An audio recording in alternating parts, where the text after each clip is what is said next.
Hi friends, welcome back to my channel. ఈరోజు మనం కేక్ని ఎలా తయారు చేసుకోవాలో చూద్దాం. ఒక బౌల్ తీసుకొని ఆ బౌల్తో 2 బౌల్స్ మైదా పిండిని తీసుకోవాలి.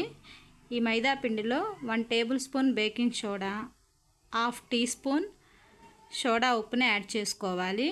ఈ మిశ్రమాన్ని పక్కన పెట్టుకొని ఇప్పుడు మనము 1 కప్పు పంచదార, 2 కప్స్ మైదా తీసుకున్నాం కాబట్టి 2 కప్స్ పంచదార తీసుకొని మెత్తగా పౌడర్ లాగా ఇట్లా గ్రైండ్ చేసుకొని పక్కన పెట్టుకోవాలి. ఈ షుగర్లో ఒక 4 ఎగ్స్ని బ్రేక్ చేసుకొని ఆ షుగర్ పౌడర్లో వేసుకోవాలి. బీటర్ లేదు కాబట్టి నేను మిక్సీలో వేస్తున్నాను. బీటర్ ఉంటే బీటర్తో మొత్తం కలుపుకోవచ్చు. ఈ ఎగ్స్ మొత్తాన్ని యాడ్ చేసుకొని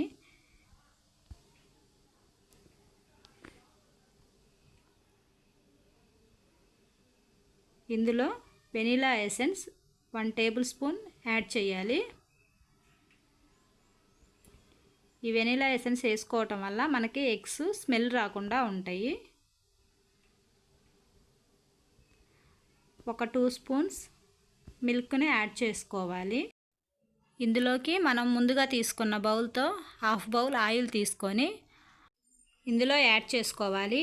నేను మొత్తం ఒకేసారి వేసుకోకుండా 1/2 వేసుకొని పక్కన పెట్టుకున్నాను. ఇప్పుడు ఈ మిశ్రమాన్ని అంతా ఒకసారి స్పూన్తో కలబెట్టి మిక్సీ పట్టుకొని ఫైన్గా పేస్ట్ లాగా చేసుకోవాలి. చూడండి, రెడీ అయిపోయింది. ఇప్పుడు మనము పక్కన పెట్టుకున్న మిగతా ఆయిల్ ఇందులో యాడ్ చేసుకోవాలి. ఇప్పుడు ఒకసారి స్పూన్తో కలుపుకొని మనం గ్రైండ్ చేసుకొని పక్కన పెట్టుకోవాలి.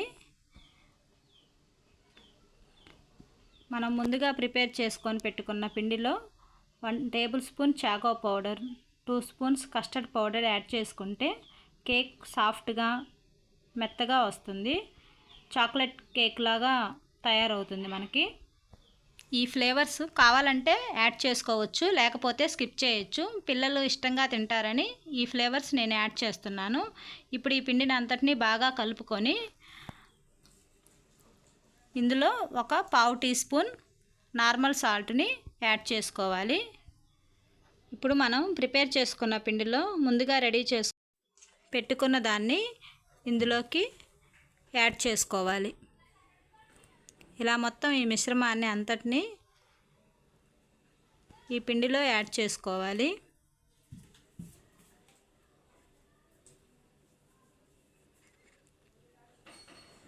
ఇప్పుడు దీన్ని ఒక స్పూన్తో ఒకటే యాంగిల్లో బాగా మిక్స్ చేయాలి.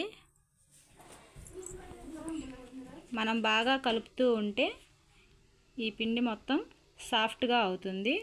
ఇప్పుడు మనం కేక్ ప్రిపేర్ చేసుకోవడానికి ఒక బౌల్ తీసుకొని అందులో కొంచెం ఆయిల్ వేసుకొని ఆయిల్ బౌల్ మొత్తం స్ప్రెడ్ అయ్యేలాగా చూసుకోవాలి.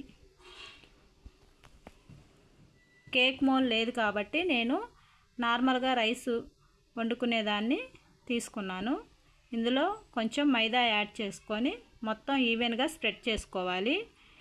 ముందుగా మనం కలిపి పెట్టుకున్న మిశ్రమాన్ని ఈ బౌల్లోకి వేసుకోవాలి.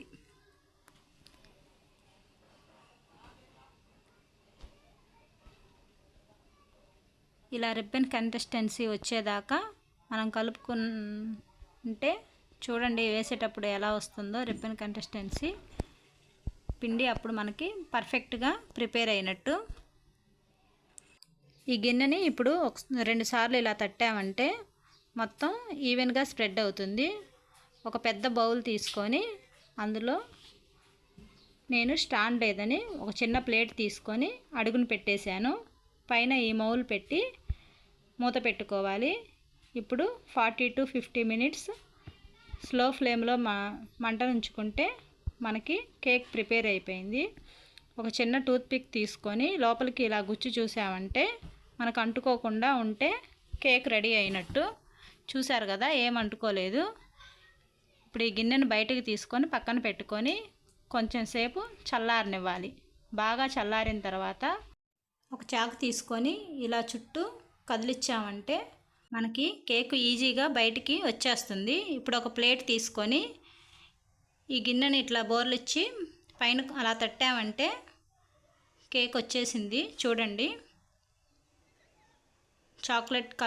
చాక్లెట్ కలర్లో వచ్చింది. మనం కోకో పౌడర్ యాడ్ చేసాం కాబట్టి ఇట్లా వచ్చింది. కేక్ చాలా బాగా వచ్చింది.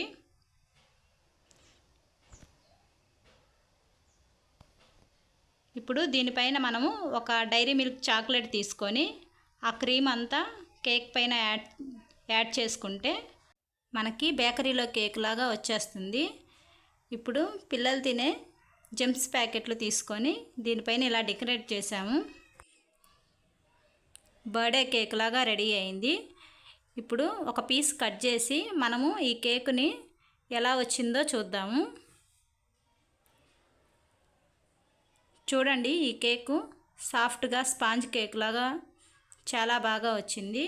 ఓవెను, బేటరు ఏమీ లేకుండా ఇంట్లోనే కేక్ రెడీ.